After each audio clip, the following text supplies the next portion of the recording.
crois que la perception de la France dans la presse russe et dans l'opinion publique russe en général est très positive, puisque c'est une impression que nous tenons avant tout de la culture russe, de la littérature, de la musique, du cinéma.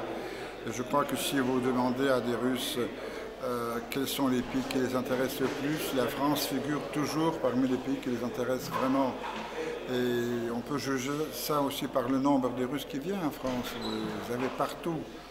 Par contre, je crois que le vrai problème, le grand problème dans nos relations bilatérales, c'est cette image déformée complètement, toujours négative, que fait la presse française de la Russie.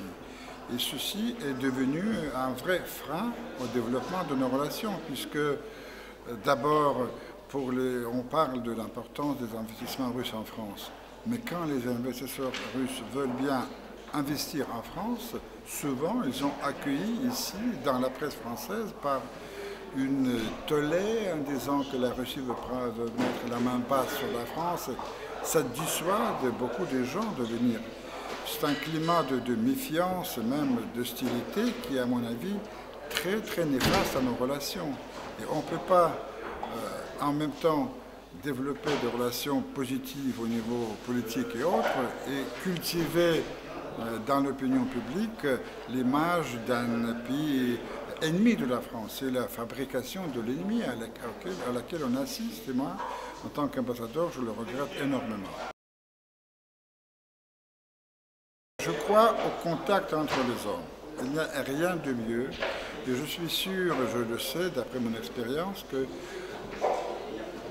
la totalité, quasi-totalité des Français qui vont en Russie reviennent de la Russie avec des sentiments positifs et amicaux. Alors, malheureusement, on ne peut pas faire venir tous les Français en Russie, sinon ça réglerait le problème de démarche de la Russie. Mais l'apprentissage de la langue, ça éveille l'intérêt pour le pays, ça crée des liens. Et je sais que c'est vraiment la voie la plus sûre et la plus, disons, fiable pour bâtir des relations à long terme entre la Russie et la France. Il est indispensable que le russe soit étudié par les Français, que la langue française soit étudiée par les Russes, ce qui est le cas aujourd'hui.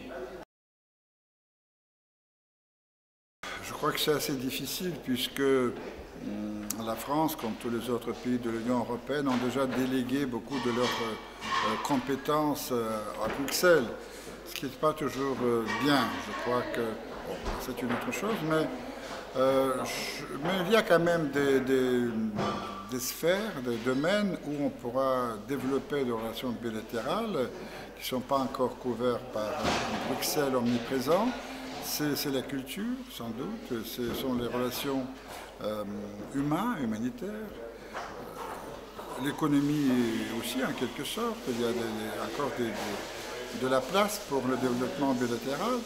Mais sur le plan général, je crois qu'on n'attend pas beaucoup de Bruxelles. Je crois que si on veut progresser dans nos relations avec l'Union européenne, c'est grâce au rôle que peuvent jouer les pays membres de l'Union européenne en faveur de ce développement. Et notamment la France qui est là notre ami et notre pays privilégié, notre partenaire privilégié pour développer nos relations avec l'Union européenne.